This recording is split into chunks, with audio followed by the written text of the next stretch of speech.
Hello, I'm David Chaston with 9 at 9, brought to you by interest.co.nz. This is where you get everything you need to know in 90 seconds at 9 o'clock, with news of a new tax on bank deposits. But first, American economic growth cooled somewhat in the fourth quarter of 2014, coming in at 2.1% and less than half the 5% in the third quarter. Meanwhile, the latest reading of American consumer sentiment fell in March from February. The survey released on Friday showed, although the reading was better than expected, and a lot better than the same month a year ago. And also over the weekend, Federal Reserve Chair Janet Yellen signalled that the US central bank will likely start raising borrowing costs later this year, even before inflation and wages have returned to health. But she emphasised the return to normal will be gradual. In Europe, officials there are raising the possibility of Greece having to adopt a parallel currency to pay local bills. They say it could keep Greece inside the Eurozone, essentially allowing it to default on its own people, but it would still owe its international creditors in euros.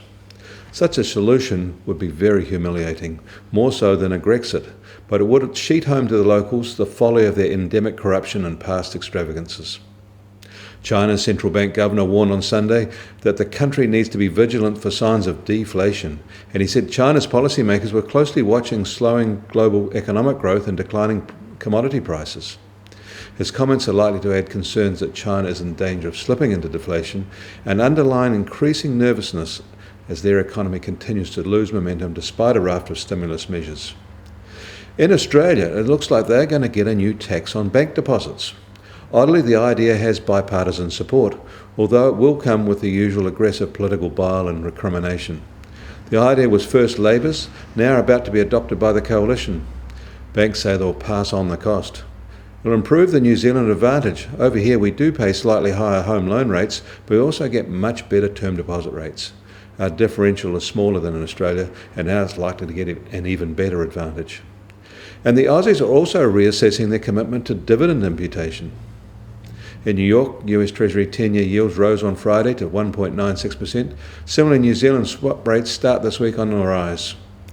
The crude oil price, however, fell and is now at $48 a barrel, and Brent crude is at $56 a barrel. Energy analysts are divided over where exactly the price of oil is going to go. Late on Friday, the US rig count showed the smallest decline in active rigs in months, one small sign that the steep tapering off in domestic US drilling may be coming to an end. In addition, the crisis in Yemen may not be having the impact on the market that analysts first suspected.